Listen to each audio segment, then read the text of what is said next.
Tere, mina olen Madis Nestor, olen 38-aastane, oman plaadipoodi Beat Me Record Store ja prille olen kandnud, kui ma õigesti mäletan, 7. klassist peale. Tegelikult ma tõesti nii täpselt ei mäleta, aga miinuseid on nüüd kogunenud -5,25 ja teine on -5. Ja mina olen Helene Vitik ja olen disainer ja uustuuse blogija ja mina olen vaadanud, kuidas Madis kannab prille 9 aastat. Prillide puhul on see lugu, et kuna ma teen ka sporti piisavalt palju, siis viimasel ajal olen märganud seda, et prillide kandmine on hakanud segama, et ainukesed nii-öelda ajad, kui ma läätsesi kasutan, siis need on siis, kui ma sporti teen. Prillide puhul muidugi ka see, et kui nüüd neid iga mingisuguse 2 aasta tagant peaks vahetama, siis see läheb ka nagu päris kalliks. Ja läätsede puhul, mis mind natukene on häirinud, on see, et ei meeldi oma silma nii palju ärritada kogu aeg. Sellepärast ma tean, väga paljud kasutavad läätsi kui nagu igapäevaselt ja mina ei saa nagu selle üldse pihta, et miks siis kindlasti minna tegema seda operatsiooni. Aga kui niimoodi nagu pühapäeva kasutaja olla nagu mina, siis on nagu vist enam-vähem okei veel. Ja erinevatel inimestel on see tundlikkuse tase ka erinevad. Madisel päris kindlasti, et kui ta on käinud võistlustel, ta mängib keeglit ja tuleb keeglivõistlustelt ja silmad on super punased alati, sellepärast et korraga see suur jõupingutus ja läätsed on, osadel inimestel mõjub niiviisi väga kurnavalt. Ma ei ole silmaoppi sellepärast enne ette võtnud, et ma olen mõelnud, et äkki liiga noorelt ei peaks seda tegema, et kas on et olen kartnud, et äkki see on nii-öelda tagasi minev nähe, et kui ma teen selle operatsiooni ära, siis äkki ühel hetkel on mul jälle uuesti silmad nässus. Ja loomulikult ei ole ka nagu, ühel hetkel on muutunud ka prillid nagu üheks osaks imidžist ja siis on ka väga mõtled niimoodi, et ma kaotan ju mingis mõttes oma näo ära, et ma tean paljusi nii-öelda sõpru, kes on olnud enne prillikandjad ja siis peale seda on nagu siis ilma prillideta ja nende näod muutuvad tegelikult väga palju. Et muidu seda nägu näeb Helene hommikuti ja õhtuti, kui ma magama lähen, aga muidu seda nägu keegi ei näe. Vahel, kui sa oled läätsedega nii-öelda väljas käinud, siis inimesed ütle eriti tere. See on kõige teine nägu ja prillid on siuke imago osa, aga samas jällegi, mis puudutab päikseprille ja muid nagu stiiliga kaasas käivaid asju, siis on Madisel ühed optilised päikseprillid ja need valikud ongi nii piiratud, sellepärast et see on jällegi nii kallis kogu aeg mingi moega kaasas käia ja optilisi päikseprille iga aasta endale uusi teha selle asemel, et lihtsalt minna ostab päikseprillid. Et see võib-olla natukene motiveerib, et siis vähemalt 2 aasta aega kevadel ja suvel saab vabalt valida endale ise päiksekaid ja osta ka mis iganes odavamaid, kallimaid ja mitte mõelda, et neil on vaja mingit veel klaasid muretseda. Kui see silmaop välja pakuti, siis ma muidugi kohe mõtlesin Madise peale, sest mul on endal silmad olnud alati super korras, kuigi ma vaatan väga palju arvutisse päevad läbi. Ma arvan isegi, et võib-olla mingid uuemad uuringud näitavad, et kui sa sündisid arvuti näos, siis silmad ongi nii harjunud nende ekraanidega, et võib-olla see ei mõjustagi nii palju, kui vanasti arvati, et ei tohi umbes raamatuid hämaras lugeda ja nii edasi. Et rohkem see silmade värk on ikka geneetiline. Ja Madisel on ikka nii halb see silmanägemine, et ilma prillideta, kui ma tema käest küsin, kuidas ma välja näen või kas ma seda asja panen selga või seda, siis ta ei saa ikka mitte midagi aru. Ta lihtsalt vaatab, et ma olen siuke nagu üldine mingi udune bloob ja see on päris kurb tegelikult. Et mõnes mõttes võib-olla on isegi hea, et jällegi hommikuti ma olen ka väga sile ja ilma mingite silmakottideta. Aga muidu ma lihtsalt nagu sõbra ja elukaaslasena tahan, et inimesel oleks võimalus niimoodi näha, nagu kõikidel teistel nii-öelda see on. Ja seetõttu hakkasime mõtlema selle peale, selle pakkumise peale ja seletasin Madisele ka ära, et miks tal seda vaja on. Minul hakkasid selle pakkumise peale kõigepealt silmad valutama. aga siis ühel hetkel ma nagu mõtlesin, et tegelikult ikkagi peaks äkki ära tegema, sest see võimalus siis teha sporti näiteks ilma nende läätsedeta võib-olla annab veel sellele mingisuguse uue dimensiooni ja räägitakse, et jah, et värvid pidid ka paremaks minema, nii et ma tahaks väga teada, et kuidas nad paremaks lähevad. Ja sa tegid ka load hiljuti, no mitte väga hiljuti, aga mõned aastad tagasi, et nagu 30 pluss vanuse kohta hiljuti, et autoga sõita on ka kindlasti palju parem ilma prillideta. Pluss oli see ka, et me just suvel aitasime koguda raha ühel sõbral silmaopi jaoks ja selle sama Leisiku jaoks siis ja tema oli just siis ära käinud ja siis sai nii-öelda tema käest tagasisidet ja uurida täpsemalt, et see võib olla ka natukene motiveeris.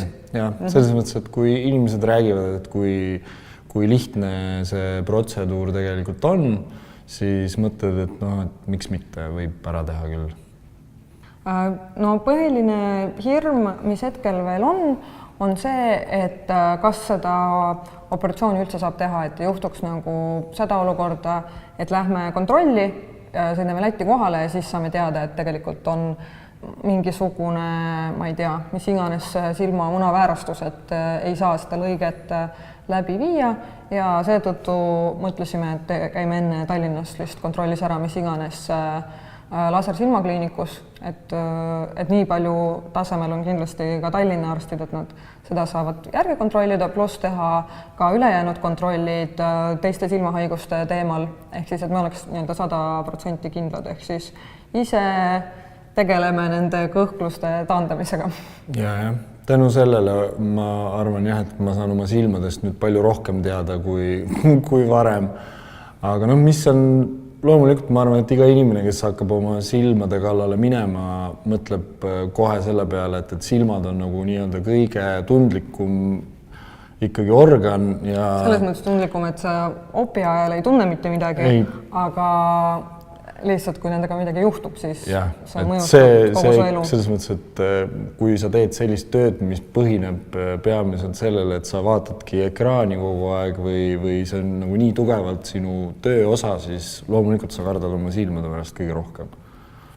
Ümberveenis nende asjade puhul kindlasti see, et rääkida oma sõpradega, kes on selle teinud ja need inimesed on rääkinud kõik, et see tegelikult ei ole midagi nii-öelda väga suurt ja erilist ja sellepärast ongi selline tunne, et järelikult ma siis võin ka selle ära teha.